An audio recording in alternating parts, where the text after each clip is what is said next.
전 세계 이 지구촌에는 하루에도 어마어마한 양의 뉴스들이 각 분야의 정치, 경제, 생활, 문화, 사회, 과학, 기술, 국방, 스포츠, 각 분야의 이 정보들과 뉴스들이 넘쳐 흐르는 시대에 우리는 살고 있습니다. 그중에서 우리는 특히 경제, 금융, 주식시장의 뉴스들에 관심이 많습니다.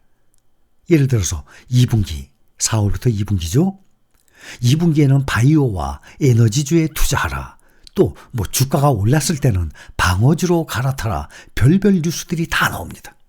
그거에 따라서 그 뉴스들을 보고 에너지주 갔다가 바이오주 갔다가 반도체 갔다가 방어주 갔다가 내수주 갔다가 뉴스들을 보면 어디에 투자하라 많은 의견들이 하루가 멀다 하고 끊임없이 쏟아져 나오고 있지만 주로 개별 종목에 투자를 할 때를 말하는 것입니다.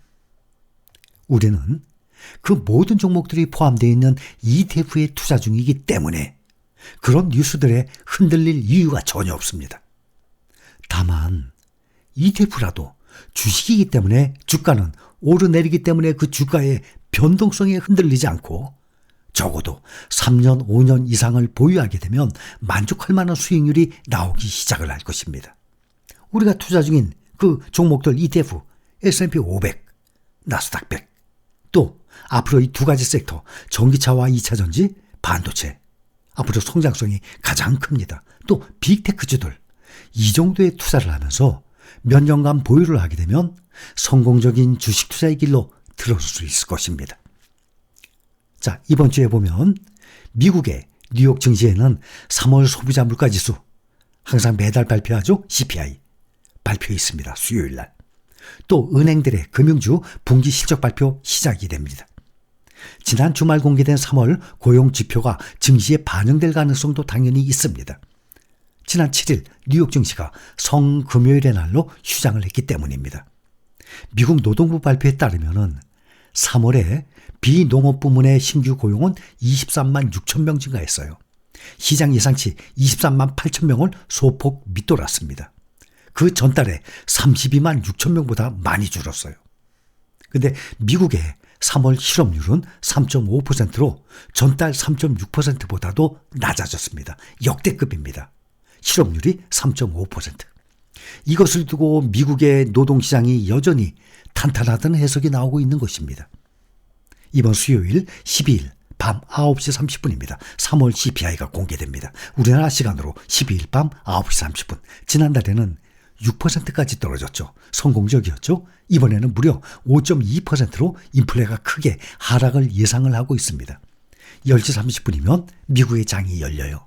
장 열리기 1시간 전에 발표가 되니까 발표 직후에 장 열리기 전까지 1시간 동안 또 선물지수가 아마 또 급등락을 하게 될 것으로 보입니다. 시장에서는 3월 CPI가 전년 같은 달보다 5.1%, 전월보다 0.4% 올랐을 것으로 예상을 하고 있습니다. 보면 예상을 5.1%, 5.2%로 봐요. 상당히 많이 떨어지는 거죠. 최고가 9.2%까지 올라갔지 않습니까? 인플레이션이 예상대로 둔화가 된다면 연준은 5월 초에 FOMC에서 기준금리를 0.25% 인상하는 데 그칠 것으로 예상을 하고 있습니다.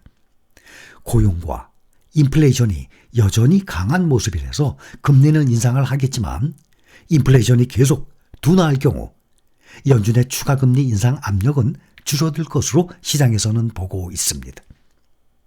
시장은 연준이 5월 회의에서 금리를 한 번 인상한 후에 동결 기조를 유지하고 하반기에는 금리 인하에 나설 것으로 예상을 하고 있습니다.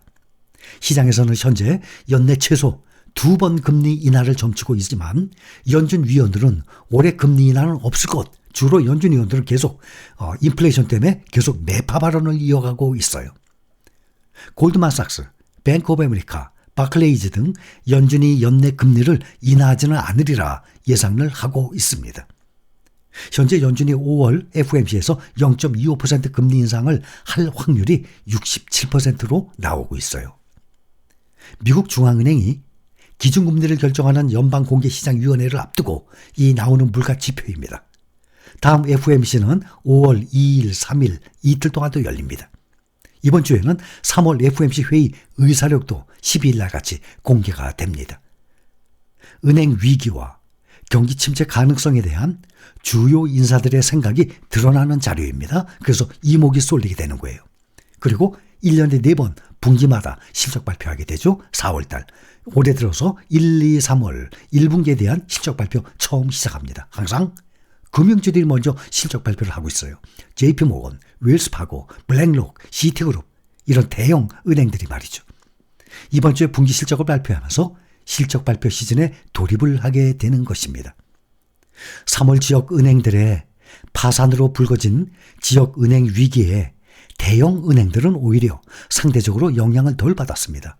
오히려 대형 은행들로 예금이 대거 유입됐어요. 이번 실적 발표를 통해서 은행들의 건전성 우려가 잠재워질지 투자자들은 그것을 주목하게 될 것입니다. S&P 500 지수에 상장된 기업들의 올해 1분기 순이익은 지난해 같은 기간보다 7.2% 줄었을 것으로 예상하고 있습니다. 이것은 2020년 2분기에 32% 줄어든 이후에 가장 크게 줄어든 것으로, 만약 이와 같은 감소세가 유지가 된다면 지난해 4분기에 이어서 2분기 연속 실적이 줄어들게 되는 거예요. 당연히 실적 악화, 주가에 부담을 주게 되는 것이죠. 주가와 실적은 아주 가까운 관계 아니겠습니까? 매출과 이익, EPS가. 다우존스 이 지수 보면 지난 한 주간 0.63% 올랐어요. 3주 연속 올랐어요. 근데 오름폭은 아주 적죠. S&P 500 지수는 지난 한 주간 0.1% 하락을 했어요. 한 달 만에 하락세로 돌아섰어요. 나스닥도 한 주간 1.1% 떨어졌어요. 나스닥도 한 달 만에 하락 전환했어요. 근데 필라델피아 반도체 지수가 가장 많이 떨어졌습니다. 연 4일째 하락을 해서 올해 고점 대비 무려 5%나 하락했습니다. 그리고 또 월요일부터는 줄줄이 연방준비제도 총재들의 연이은 연설들이 대기 중에 있습니다. 인플레이션으로 인해서 대부분의 연준 총재들은 연설을 할 때마다 매파 발언들을 쏟아내고 있습니다.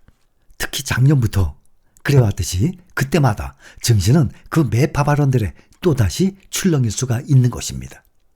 월요일 10일 존 윌리엄스 뉴욕 연방준비은행 총재 연설을 시작으로 11일 화요일에는 오스틴 굴스비 시카고 연방준비은행 총재 연설이 있어요. 또 패트릭 하커 필라델피아 연은 총재 연설, 또 닐 카시카리 미네폴리스 연은 총재 연설. 그러니 월요일, 화요일 이틀 동안에도 4명이 또 연설을 하게 됩니다. 그 다음 12일 수요일에는 3월 CPI 소비자 물가 지수가 발표가 됩니다. 또 연방공개시장위원회 의사록도 공개가 됩니다. 또 토마스 바킨 리치먼드 연은 총재 연설도 있고 메리데일 샌프란시스코 연은 총재 연설도 있습니다. 또 14일 금요일부터는 JP모건 1등 주죠. 금융주에 웰스파고, 블랙록, 시티그룹, PNC 파이낸셜 등의 이 금융주들의 실적 발표로 시작을 해서 연이어서 빅테크주들까지 계속 줄줄이 실적 발표를 대기하고 있는 상황입니다.